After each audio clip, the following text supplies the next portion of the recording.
I've done a bad thing. I mean, none of what I'm about to tell you is going to be an excuse for what I've done, but it's been the worst day. I mean, this morning I woke up with cramps that felt like Dark Lord Lucifer himself was putting his long clawed fingers around my ovaries and squeezing. And then I went to class and, a lot of little things happen. Nothing big, a lot of little things. But you know when that happens and they gnaw at your patience until something makes you snap. Like, I spilled tea all over my notes and Miss Stacy, who was already reluctant to let us bring in drinks in the first place, looked at me all disappointed. And then I'd forgotten an assignment deadline, or rather I'd marked it for next Tuesday. So I had to face the embarrassment of not having done my work and having to explain to the teacher why I couldn't return it. But that wasn't even the worst thing.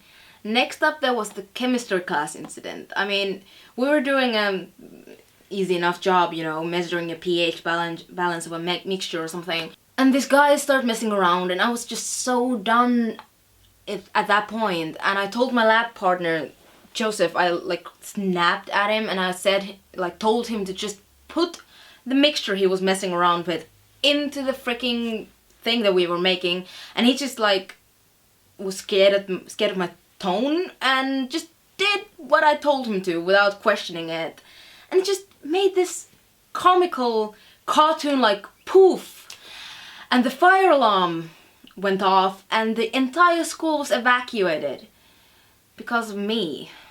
So I was not in a great mood when I remembered that, even though it's a Friday, and I usually tutor Paul on Fridays, which would have easily saved my day, or at least made it a little better. This week, Paul and Anthony Pye had switched places because of some appointment that Paul had, and instead I was going to face an hour of verbal abuse. I almost feel like doing the YouTuber drinks something out of a bottle while telling a story gag. That's how depressed I am. I mean, it's the same nonsense as every week. He takes his phone out first thing and blatantly does not listen to anything that I'm saying.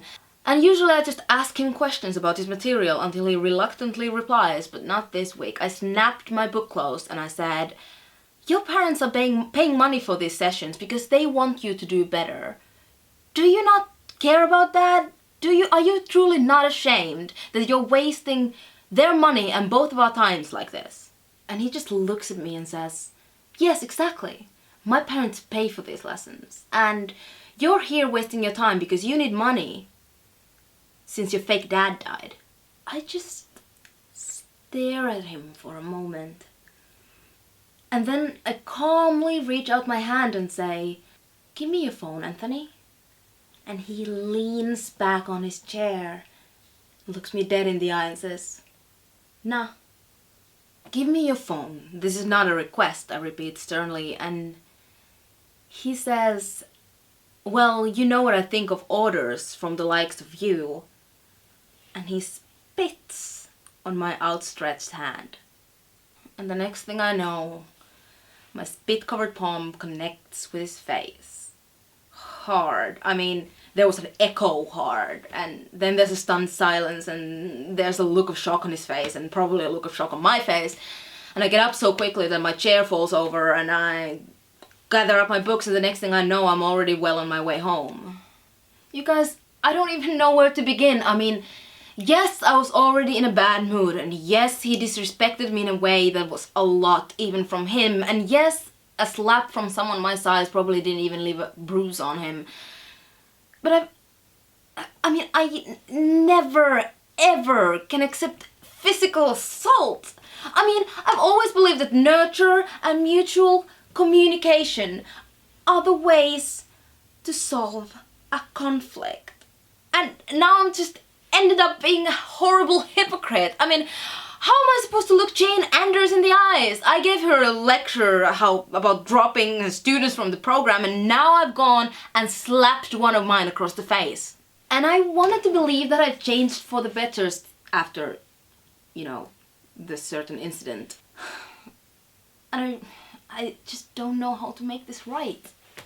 so much about winning the affection of that boy. I mean, I'm lucky if his parents don't sue and get me kicked out of the program or school. And God knows I would deserve that.